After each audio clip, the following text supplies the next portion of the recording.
كتاب 40 حديث صدوم.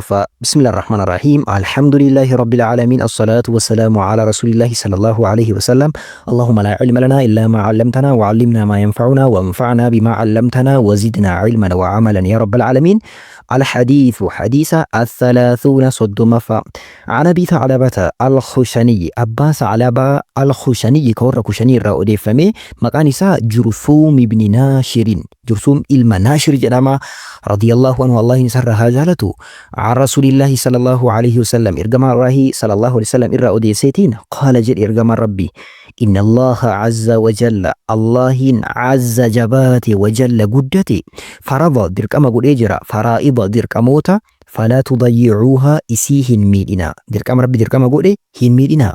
وحد دانغا قد إجرا حدودا دانغا قد إجرا دانغا هندا دانغ سجرا فلا تعتدوها إسين دبرنا يوكان إسي برا كتانيتين وانتبرو دانغا كان دبرتانيتين هراوتنا. وحرم أشياء wantoota hedduu harama taasisee jira. falaa tantahiikuuhaa isiin diiginaa yookaan isii hin dalaginaa. wasakata cal'ise an ashiyaa'a wantoota hedduu irraa cal'ise rahmatan lakum rahmata isinii gochuudhaaf jecha cal'ise. ghayra nisyaanin dagatuudhaan maleetti. nisyaan jechuun dagatuudha, ghayraan malee jechuu. osoo hin dagatiin dagatuudhaan maleetti rabbiin irraa cal'ise beeka. falaa tabhathuu hin barbaadinaa yookaan hin soqinaa yookaan hin gaafatinaa. hadiisa birootiin falaa tas'aluu jedha. anhaa isii irraa. hadiithun hadiisa hasanun hasan ta'eedha.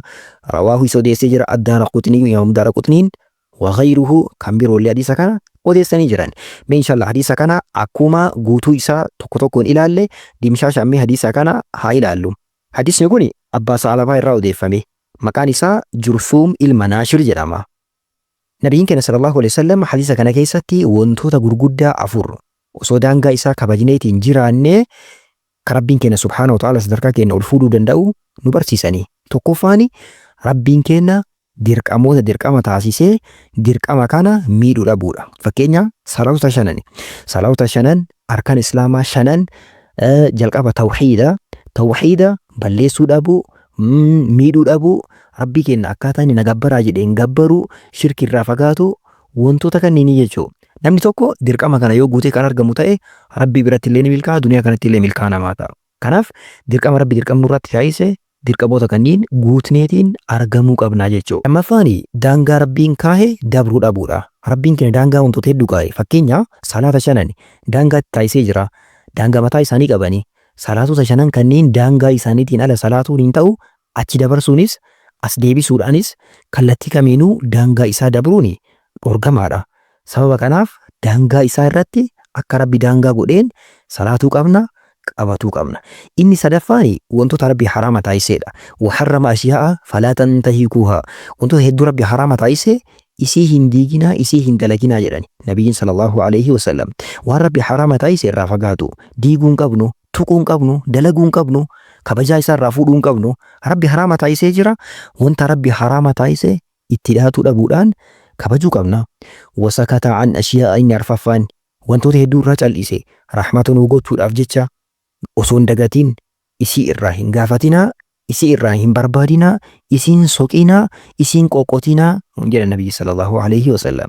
wantoota hedduudha wantoonni rabbiin nu irraa cal'ise. fakkeenya waa'ee isaa wal qabatu rabbiin keenya subhaanahu wa ta'ala waan isaa wal qabatu akkaataa sifa isaa akkaataa wantoota garagaraa wantoota garii irraa cal'ise. fakkeenya rabbi arshii ol jira. eessa jira? arshii ol jira. akkamitti jira? hin beeknu. waan hin beekne waan rabbiin nuuf hin dubbatiin keessa hin seennu jechuudha. akkasuma rabbiin ni dhagaa. akkamitti dhagaa? hin beeknu. dhageettii qaba? hin qaba. akkamii qaba? hin beeknu.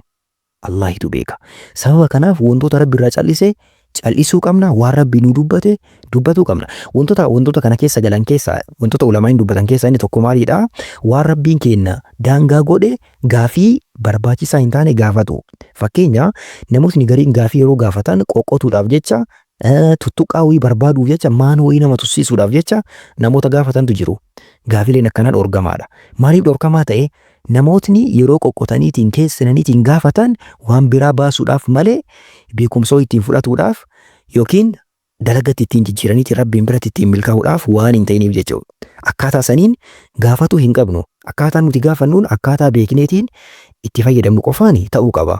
Zamana nabii keenya sallallahu alaihi wasallam nabiin keenya sallallahu alaihi wasallam dirqama hajjii dubbatani.